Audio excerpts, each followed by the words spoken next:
If we change iteratively, so if we do small amounts of change, so lots of small moves, it actually makes change easier. Small moves give our brain the opportunity to feel safe about the change.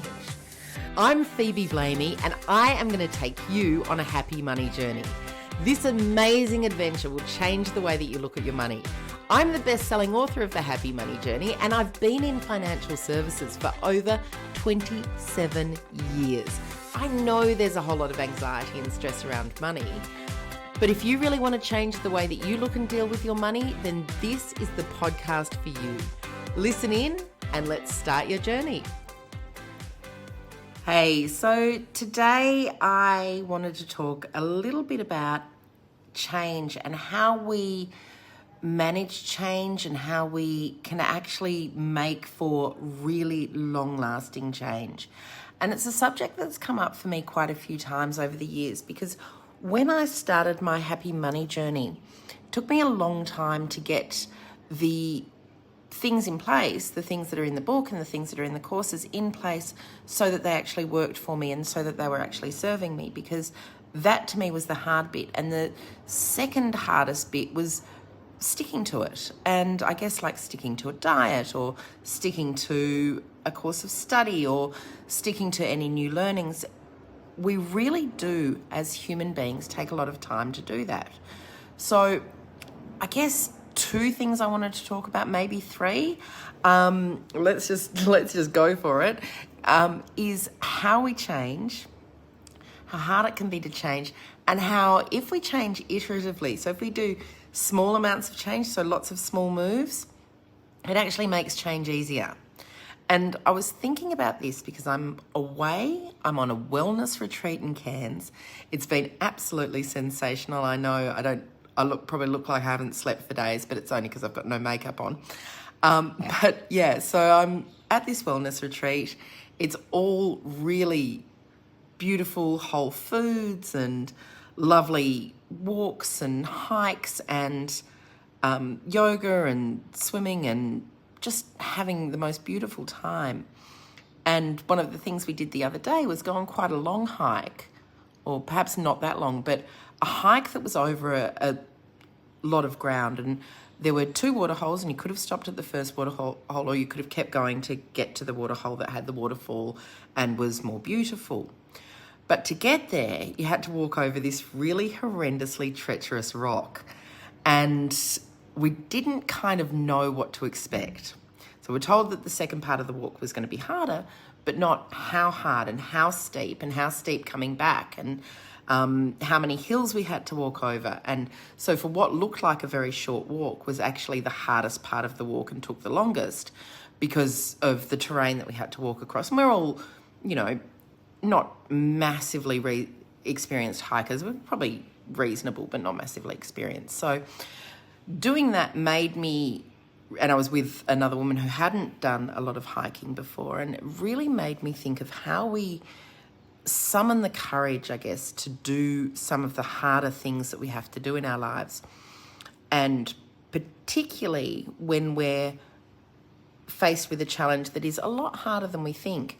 And there were several times during the hike where I thought I'd just stop. I thought I'd stop at the first water hole. Then I thought, oh no, I've come this far. I really want to see the waterfall. And then we got to the second part, and not quite a water hole, but a nice place that was a running creek that would have been a nice place to stop. And it was quite hot.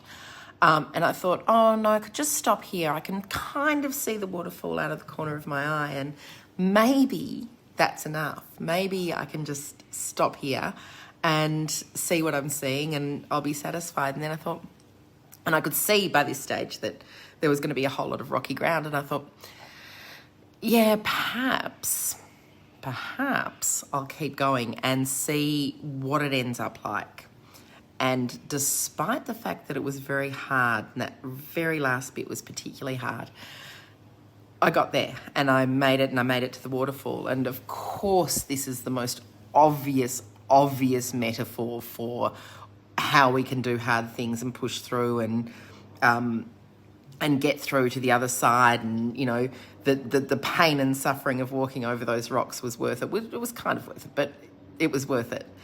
And that's true. Yes, it is a metaphor for that. But I also wanted to take that one step further, and it's really in line with a book that I've been reading over the last couple of weeks called Unstoppable Brain. And it's about how we make lasting change iterative. So we make lasting change by doing things in very small moves. And that's how I did the money stuff. I did the money stuff by doing things in very, very small moves.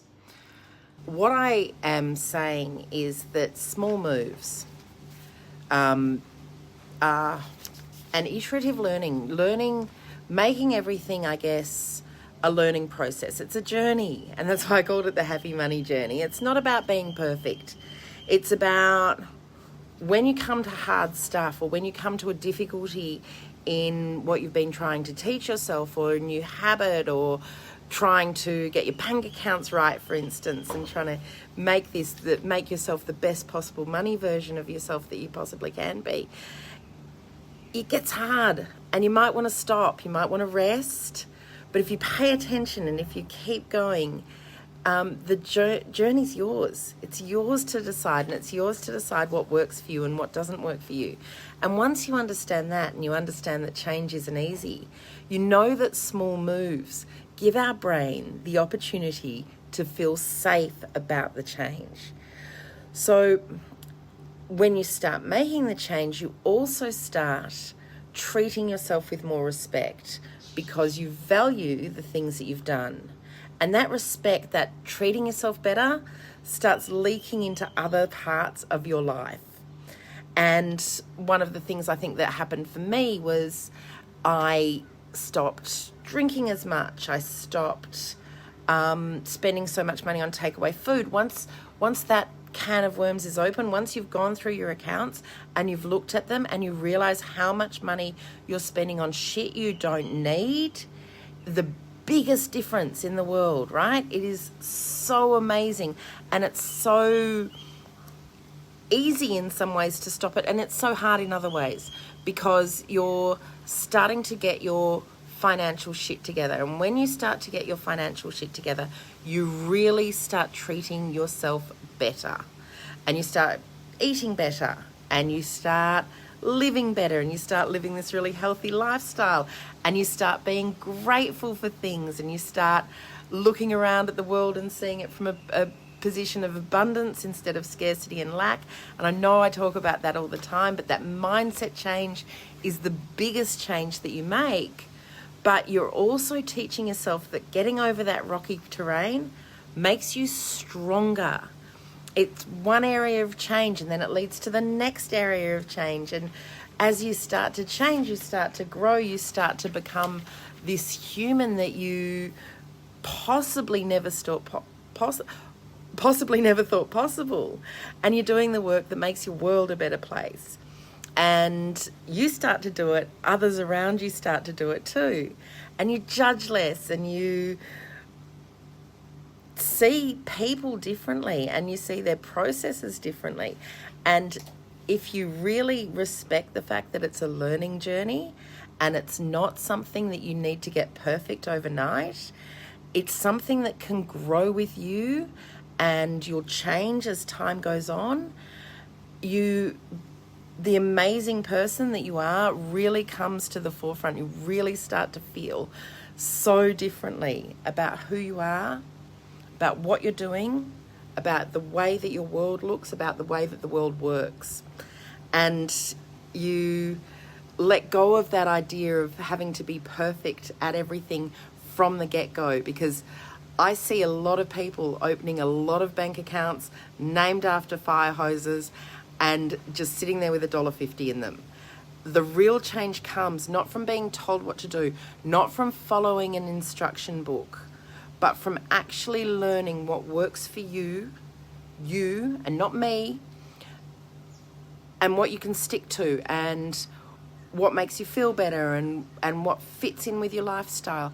And when you start doing that, when you really start doing that and learning, the abundance is amazing, the change is amazing, and the gratitude's amazing. It's just, it changes the way you live, and all of a sudden you look back 12 months on your happy money journey, and you can see that where previously you were spending every penny you earned waiting for Uber Eats, doing all these things that were counterintuitive to your desire to be wealthy and your desire to be respected, and you've started to respect yourself, and you've started to look at things differently. You've stopped ordering takeaway food or food on Uber Eats. Even if you order takeaway food, you go and collect your takeaway so that you're not paying all that extra money on just nothing. It's nothing money, and it's wasteful, and it's just as quick to cook the food yourself as it is to wait the 20 minutes for the Uber driver. Like, get on this.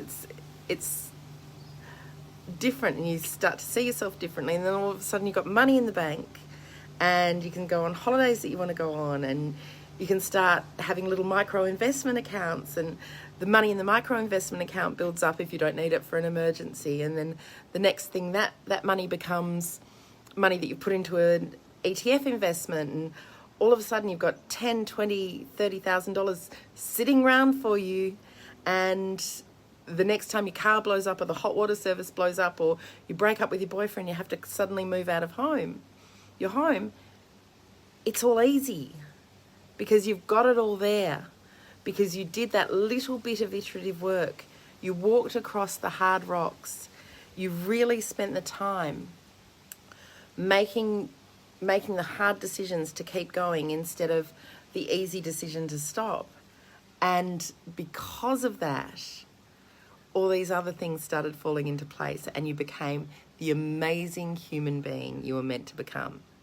And I'm doing a lot of that on this workshop, this time away, but I'm also really proud of the fact that I could afford to do it, because I'd done the work 3, 4, 10 years ago to be able to get myself into the financial position that I am in now.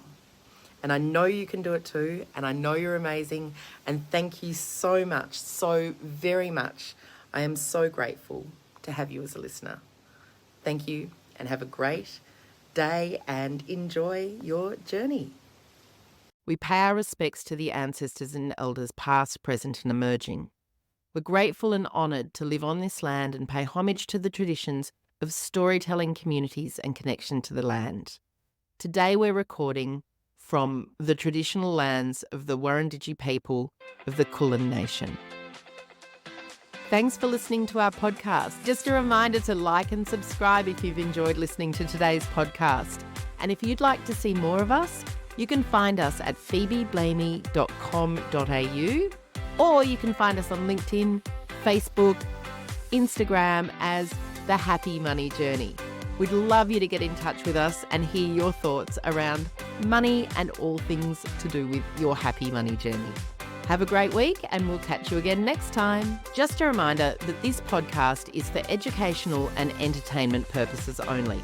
It's general in nature, it doesn't take into account your individual needs and circumstances, and we always recommend seeking the advice of a professional before making any financial decisions.